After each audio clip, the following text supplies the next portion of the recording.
I think if I hear you call me Becky one more time, six-pack, I'm gonna pop your tops. All six of them. Who are you?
Hey, this is Matt once again. Welcome back to another review. This is another review for Andrew Patterson, and it's for Oh God You Devil, the last of the three Oh God movies. And first off, thank you so much, Andrew. For those interested, you can request pretty much any type of video, review, movie topic, reaction, whatever, either through my PayPal or by joining my Patreon. Both of those links are down in the info box. But this one, I don't think it's nearly as good as the first one. I do like it more than the second one, because the second one I thought was just a God's torture on the psyche of a little girl, making her parents and everyone seem like she's fucking crazy to go to a psychiatrist. Good job, God. Here, at least they brought an element of George Burns being the devil as well, so it didn't feel as much of a carbon copy as the first two. Like the second one felt like a copy of the first. Here, the Estro stuff, which you see George Burns more as the devil than God in this. Maybe that's for a reason. Because the plot of the film is you have the struggling rock musician and songwriter, and then says something like, oh man, I'd sell my soul if I could blah blah blah. And of course the devil hears that. He's like, oh okay, interesting. And this is the type of devil that drives a fast red car and has hot on his license plates, and in the car has this computer, and the computer will talk to George Burns. And this is a devil that the worst things he does is making a waiter's pants fall down. So nothing too crazy. This is still somewhat of a, I don't want to say family film, but it's still, you know, George Burns. You're not going to have him fucking cussing and say, what the fuck, motherfucker. So of course he tempts the guy to sell his soul and sign the contract, and then thus gets a music deal with Ron Silver and Robert Picardo. I'm like, oh wow, they're in this. Ron Silver, may he rest in peace, he would be the main villain in Time Cop with Jean-Claude Van Damme.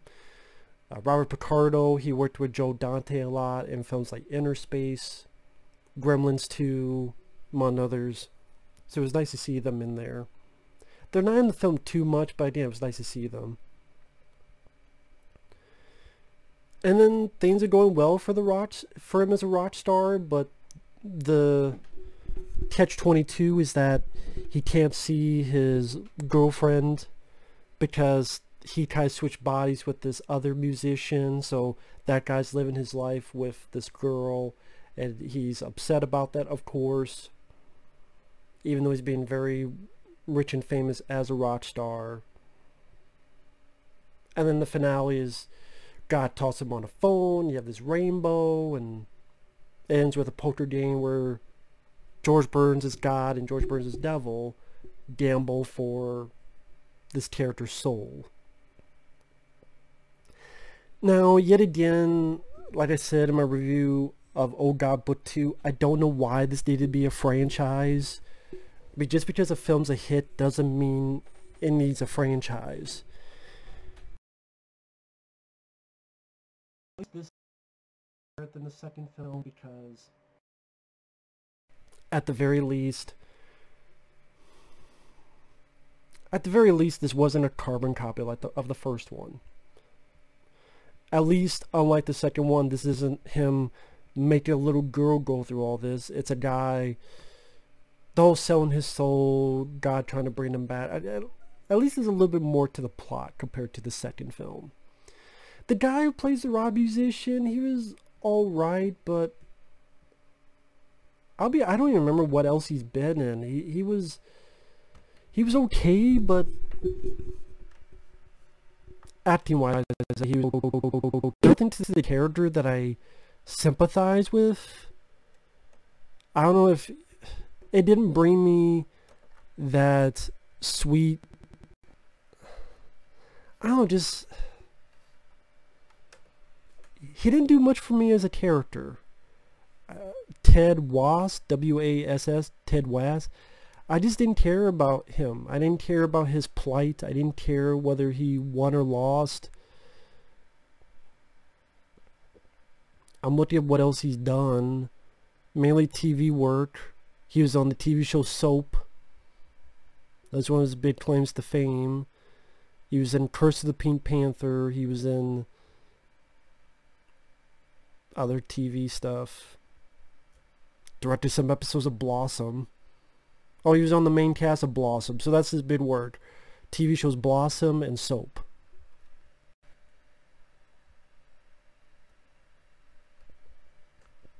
Just, I don't know, if you needed a different actor that would bring a bit more personality or a bit more zest to the role. He was kind of a okay actor, at least in my opinion.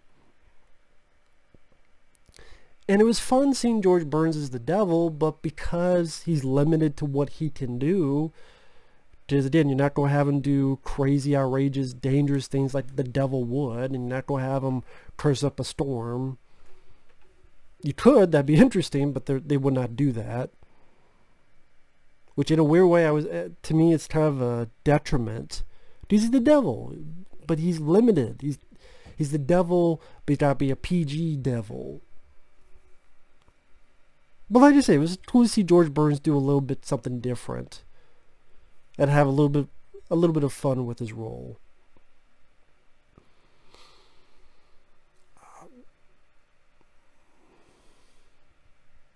One line I did like is that during the poker game, spoiler alert, God says if you win, you get him, and all the rest, if I win, you can't deal with anything ever again, and the devil folds. And so he goes, why did I fold? And God says, I put the fear of me in you. I don't know why I didn't mind that line of dialogue. You know, things work out. Things work out for the best. The main character just seemed very boring. I don't want to say milquetoast, but just like John Denver, maybe because of his sweet nature that he seemed to bring in real life through his songs. He kind of brought that to the screen in the first film.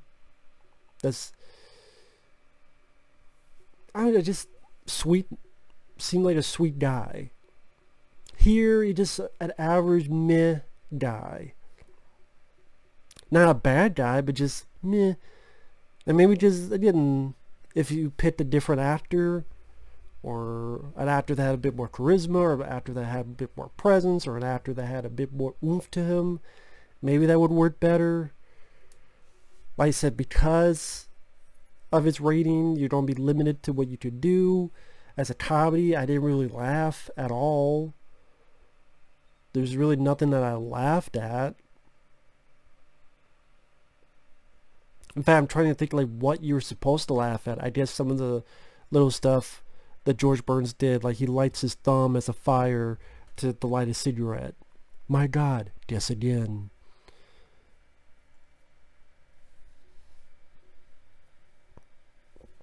Like